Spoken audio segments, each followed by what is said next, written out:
Hey guys, thanks for joining me for another exciting episode of Lucious Showcase. I am Lucious T. Wow! Now this week we're looking at a game that's in the Legend of Zelda series. I know, it's not like I've done enough of those. But this is a game that I have never played before. Said that before. Anyways, it looks awesome. It's gonna be great. Let's check it out. Tell me more!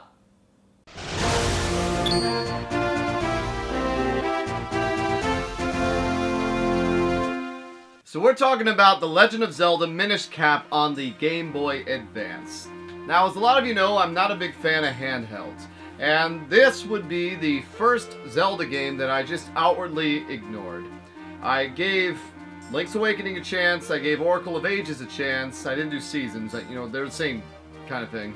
And when Minish Cap came out, I don't know, I heard about it, I wasn't into it. At the time, I was about to go to college.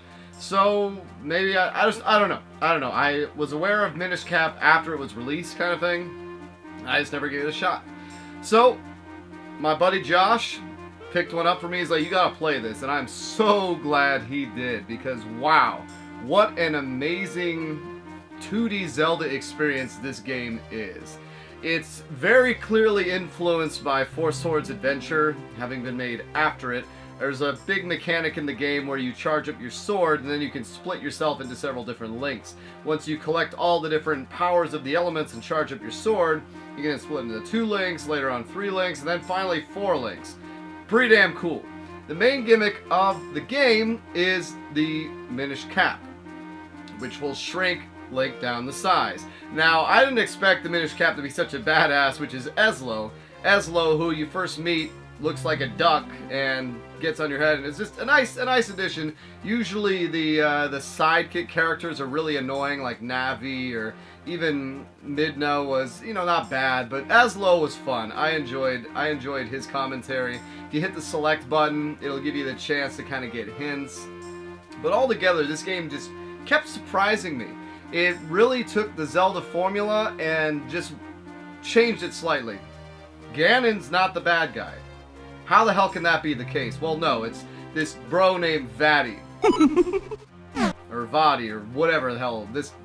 An evil sorcerer dude, who turns out he was Ezlo's pupil, who then Ezlo makes a cap, because the Minish, as they're called, they're the small people. They are kind of like elves to the Hyruleans, where they work in the background and make stuff. Like, there's a guy who makes shoes who gets you your Pegasus boots. He goes to sleep, the Minish do this, and then he wakes up, puts on the finishing touches. And yeah, every 100 years, the doorway to the Minish land opens, or whatever, and that's what allows only children to see the Minish. So Link, once again, is a kid. He has the same voice sound effects as he does as young Link in Ocarina of Time and all that, in Majora's Mask. So it's cool. It's a nice little missing link of Zelda lore for me, just to kind of see how it works. But the items, they're all Zelda, but they're not. The cane flips things upside down, and then that allows the interesting parts where you throw the cane into empty pits, you jump in, and it shoots you out. You have a gust kind of vacuum thing that lets you clean off the floor.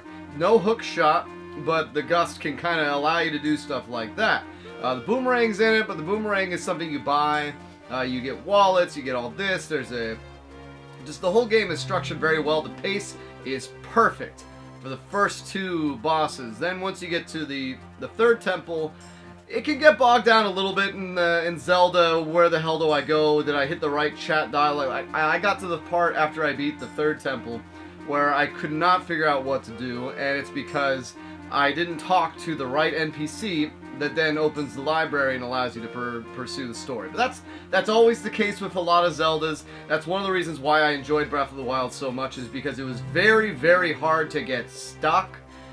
But that's not a bad thing. This game was really good. Secret-wise, I'm sure there's a lot of them. I never did find the Mirror Shield.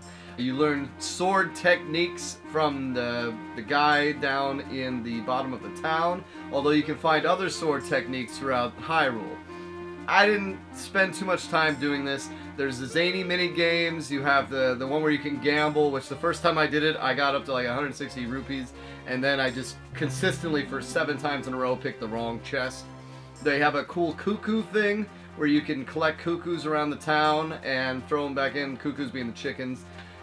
And it's just a nice way to get all your rupees up early in the game, and I was able to buy the boomerang. There's fairy fountains you can find where it'll ask you to throw in all your rupees, and then she's like, oh, I appreciate your honest, here's a big bomb bag. Just the pacing is really, really good in this game. Boss battles are nice and unique. You have the cool mechanics of the Octorok that freezes, and you have to burn him with the lantern, which the lantern actually is useful as an offensive weapon for once, which didn't expect that. You also use the lantern to light up stuff, but not in the same way you do in the past. Like, everything's very clever. Really, really solid Zelda experience. I really regret not playing this till now. I probably like this much more. I like this much more than Link's Awakening. There's not that annoyances. They give you stuff like the sword being able to break blocks and break this. Just everything is made very, very well in this game. And they nailed it. They nailed it. Other than typical getting lost in Zelda stuff, it's really nice. There's a lot of interesting replayability too with the kinstone system, which is where you find these red, green, and blue kinstones, although for the majority everyone seems to take green ones.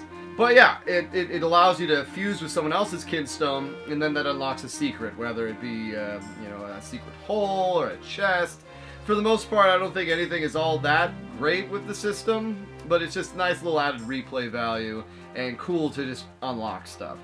Game-wise, very solid. The gimmick reminds me a little bit of Link Between Worlds, where the shrinking up and down is nice, just like going into the walls was nice, but it doesn't overstay its welcome. It doesn't kind of steal the show. Yes, you do have to use the mechanic on the last boss fight, which, damn, that last boss fight is very, very well put together. Nice, interesting boss mechanic where you have to use your items to conquer the next phase. A little bit of a gauntlet, though, but all in all, solid Zelda game. Definitely well worth a shot. If you have a Game Boy Advance and you haven't played this, it's still relatively cheap. I think it goes for $15 to $25. Worth every penny of it. So yeah, if I was going to give it a rating, you know, I'd probably still give it a 9. I give it a 9, other than the fact that it doesn't make everything necessarily clear as I think it should be. It's an excellent game. Excellent game. If this is one of your favorite 2D Zeldas, I can understand why. And this is one of those games where now that I know how to do everything, I think it'll be more enjoyable to go through it. Of course, I wish Ganon had popped up, but it was nice to see them actually, you know, move the story along. There's no Death Mountain, the Minish Woods instead of the Law. It's nice. It's nice. So yeah, definitely pick it up and play it. That's your homework. And there you have it, Minish Cap. Great game. Pick it up. Alright guys, well that's it for this week. As you can see, the Christmas wreath is still up because Jen hasn't taken it down yet. She said she was going to, but... Shut up! No, when I want her to interrupt me, she doesn't. But anyways, thanks for watching me guys. I appreciate you checking this out. And remember, as always... Sean Blumberg, you Final Fantasy sex! Do the man. Alright guys, take care.